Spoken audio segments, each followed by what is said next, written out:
Boxing fans have spent decades arguing over fantasy matchups, but few spark as much excitement and as many barbershop debates as the clash between Pernell, Sweet Pea Whitaker, and Roberto Hands of Stone Duran at lightweight. It's the unstoppable force versus the immovable object, the matador versus the bull, the peanut butter versus the jelly. Let's slip between the ropes, lace up our gloves, and settle the score with a few jabs of humor along the way. Tail of the tape. Let's meet our fighters.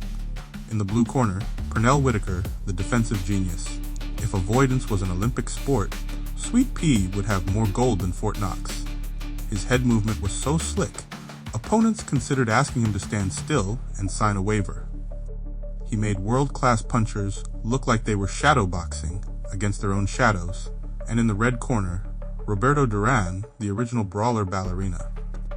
Manos de Piedra was a certified menace, a man who ate punches for breakfast and dished out knuckle sandwiches for lunch. His offense was relentless. His swagger was legendary.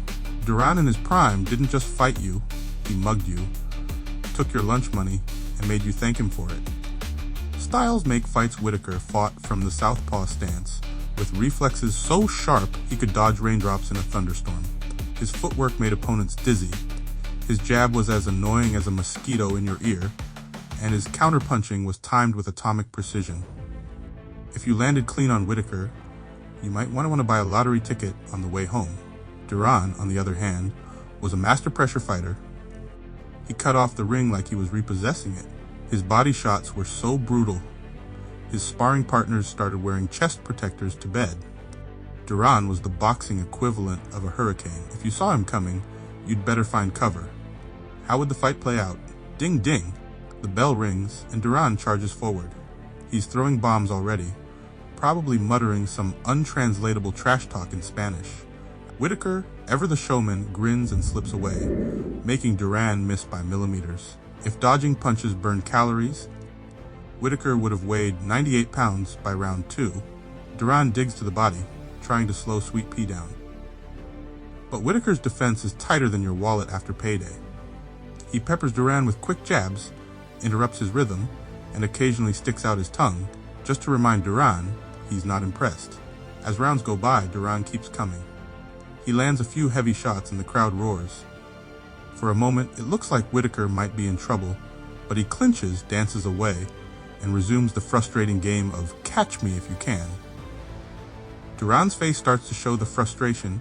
He's throwing more air balls than a nervous rookie at the free throw line. By the championship rounds, Duran is still marching forward, but Whitaker's accuracy and elusiveness have taken their toll. Duran's face is marked up. Whitaker is still wearing that mischievous grin. The Panamanian legend keeps swinging for the fences, but Sweet Pea is already in the dugout, signing autographs. And the winner is, let's put it to the judges. While Duran's aggression would win him rounds, Whitaker's defense, ring generalship, and sharp counters would win him more. Duran would have moments of success, but over 12 rounds, Sweet Pea's wizardry would frustrate and outpoint the legendary brawler. Winner by unanimous decision, Pernell Sweet Pea Whitaker. Duran would make him work for every second, but in the end, Whitaker's sublime skills would give him the edge. Duran might leave the ring grumbling in Spanish, but even he'd have to tip his hat to the man who made even the great Hands of Stone swing at air. So in this battle of the best, it's defense over destruction. In other words, sometimes you just can't hit what you can't see, even if you have Hands of Stone. Do you agree with my take? If you do or don't leave a comment down below, thanks for watching the Platinum Wave. Have a spectacular day.